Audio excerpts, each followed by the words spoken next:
the grove to get a little tipsy. Find me a bitty for licky. I just got in a whole brand new bag. I'm rolling around like I missed it. Elliot, jewelry moving like Drewski. Knocking out gold, then it hit me. Look, I just leveled up, I thank God. Straight from the mud, now it's time to get the pie. Sweat, tears, and blood, you can see it in my eyes. My future turning up, what a time to be alive. I'm that nigga, I don't mean to brag, but I'm getting too nice with this. Ain't no way that I'm going outside. My pockets been heavy as shit. The bank is full of the blues. Bitch, I'm happy how that contradict. Same way I had to go harder when I found myself down on my dick.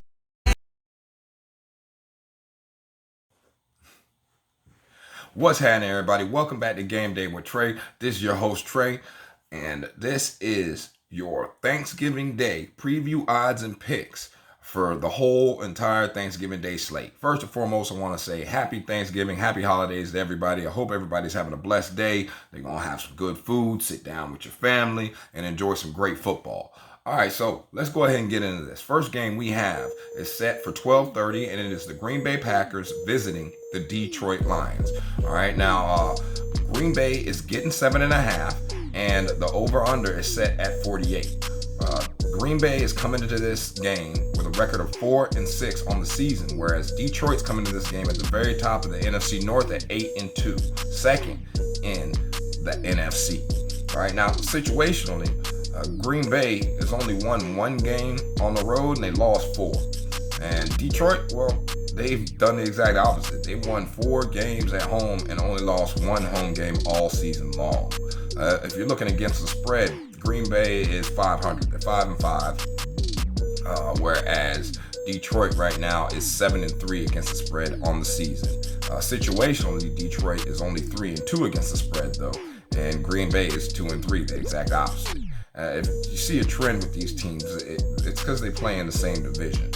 They don't play the same style of football, but they are going against a lot of the same teams. So Detroit is just now getting better than Green Bay because of the quarterback situation there, fully.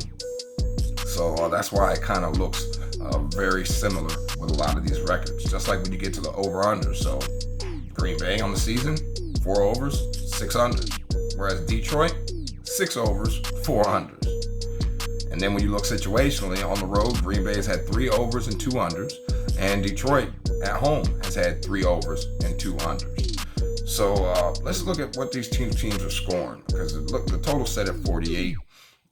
Last 3 games, Green Bay has averaged 20.7 points per game on offense while giving up 15.3 games on defense. So that comes up to a grand total of 36 points scored per game between them and their opponents.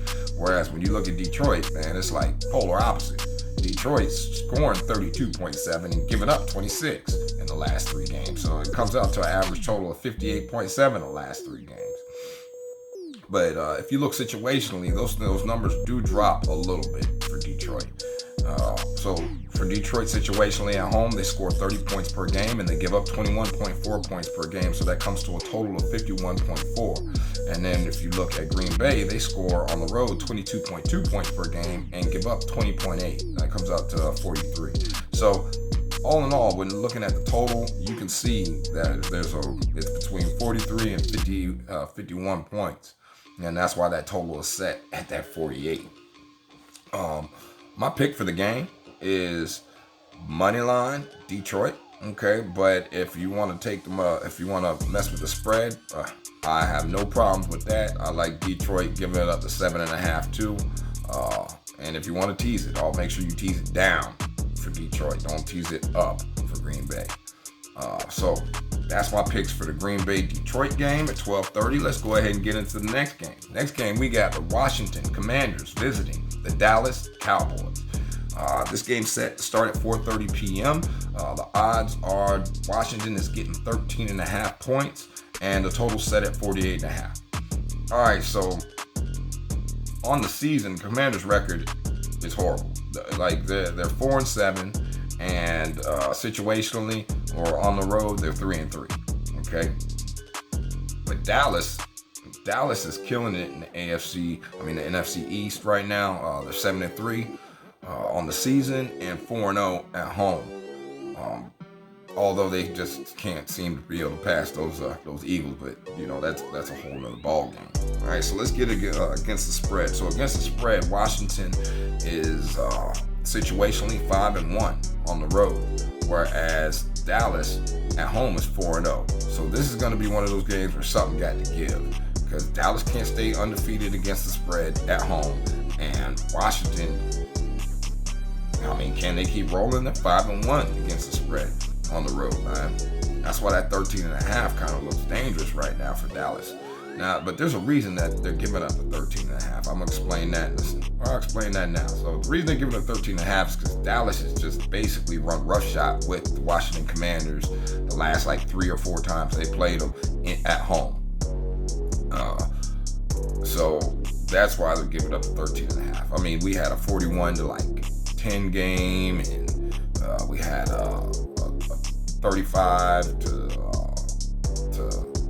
12 game, and all kinds of crazy games in Dallas. So Washington does not travel well to Dallas in the last few years, and I only say the last few years because you only want to look at McCartney versus Rivera.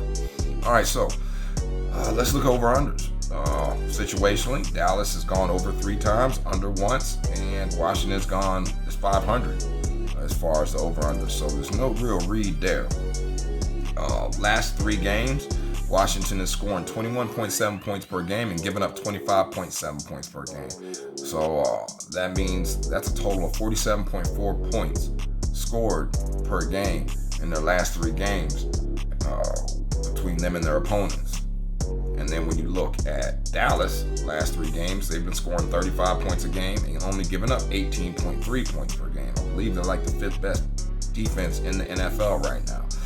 So that puts them at a total of 53.3 points per game and in total for the last 3 games. So remember, this over-under set at 48.5. All right, now let's just look situationally. So situationally, Washington scores 23.8 points and gives up 23.8 points. So no read there. All right, but it puts you at 47.6 points nonetheless. And Dallas scores 40 points and gives up 12.5 at home. That comes up to 52.5 points. Now, do I think Washington can hang in this game? Yes, I do. Do I think Washington will hang in this game? I don't know. That's a stretch, man. Okay.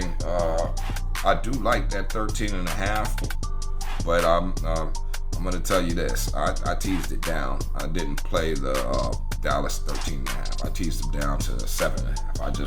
13.5 is a lot of points. This is the NFL. That hook can come back to bite you a lot of times. All right. If it was going to mess with the game straight up, I'll probably take Washington plus the 13.5. I know that's like a 2-star pick for me, 2 out of 5. If I was going to say that money line pick is the way to go, or to tease it down. And as far as the over-under is concerned, I like it under. I believe that Dallas' defense is going to get after Sam Howell. He got sacked 10 times last week by the Giants, and this Dallas defense is 10 times better than that. So, let's get to the next one. Final game for Thanksgiving Day is the San Francisco 49ers visiting the Seattle Seahawks. Now, the odds are the 49ers are giving up 7 points, and the total set at 44. All right, the San Francisco 49ers are coming into this game 7-3 on the season, and Seattle 6-4, so they're right on their trail. This is a divisional game, and this is actually a game of high importance. Situationally, San Francisco is 3-2, and Seattle's 4-1 at home. So once again, something's got to give, especially since Seattle is right on San Francisco's tail right now as far as in that NFC West division. Now let's go look against the spread. So against the spread, situationally, San Francisco's 2-3 and Seattle's 2-1. So you can't really get a read on that. Over-unders, situationally, 49ers are 2-3, Seattle's 3-2. No read on that. All right, let's look another way. Last 3 games. So last 3 games, San Francisco scored 26 points a game, giving up 16 points. So that comes to a total of 42 points per game. And Seattle, last 3 games, has scored 16 points a game and giving up 26.7 points per game. 26 to 16 kind of sound like the game. Maybe, I don't know, man. Let's get into the situational though.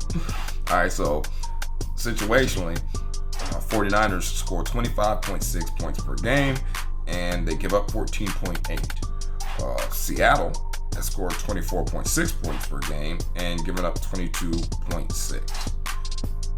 So that comes out to San Francisco's totals coming out 40.4 points per game situationally, and Seattle's coming out to 47.2. Now, the last 5 times these teams have played, San Francisco has won and covered the last 3 times that they played. So, no, I'm sorry.